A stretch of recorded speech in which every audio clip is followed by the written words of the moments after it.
Social media ఇంకొక పెద్ద challenge. ఒకప్పుడు ప్రింట్ మీడియానే ఉండేది, అంత మునుపైతే ఆల్ ఇండియా రేడియోనే ఉండేది. తర్వాత ప్రింట్ మీడియా వచ్చింది, తర్వాత ఎలక్ట్రానిక్ మీడియా వచ్చింది, ఈరోజు సోషల్ మీడియా వచ్చింది. సోషల్ మీడియాకు ఆడిటర్స్ లేరు, ఎడిటర్ లేడు. వాళ్ళు ఏదనుకుంటే అది పెట్టేసి వ్యక్తిగత హననానికి పాల్పడే పరిస్థితికి వస్తున్నారు. అలాంటి సందర్భంలో వచ్చినప్పుడు ఇది ఒక కొత్త ఛాలెంజ్గా మనం తీసుకోవాల్సిన అవసరం ఉంది. ఎంతోమంది నేను చూస్తున్నాను, చాలా బాధపడుతున్నారు, కుమిలిపోతున్నారు.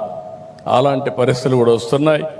ఇలాంటి కొత్త ట్రెండ్స్ వచ్చినప్పుడు పోలీసు వ్యవస్థ కూడా అలాంటి కొత్త ట్రెండ్లు అరికట్టడానికి ఎక్కడికక్కడ మనం చొరవ తీసుకోవాలి, మనం ముందుకు పోవాల్సిన అవసరం ఉందని చెప్పి కూడా నేను మీకు తెలియజేస్తున్నా. అందుకే ఈరోజు మిమ్మల్ని అందరినీ కోరేది, పోలీసులకు పూర్తి స్వేచ్ఛనిచ్చాం. మీరు కఠినంగా ఉండండి.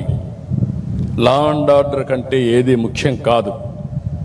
ఆడబిడ్డల అఘాయిత్యంగా చేస్తే ఎంతటి వాడైనా సరే, ఒకవేళ తాగిన మైకంలో చేసినా, లేకపోతే పోలీసులు ఏం చేయరనే అహంభావంతో చేసినా, అదే చివరి రోజు వాళ్ళకి కావాల్సిన అవసరం ఉంది. అప్పుడే ఇలాంటి మనం కంట్రోల్ చేస్తామని చెప్పి కూడా నేను మీకు తెలియజేస్తున్నా.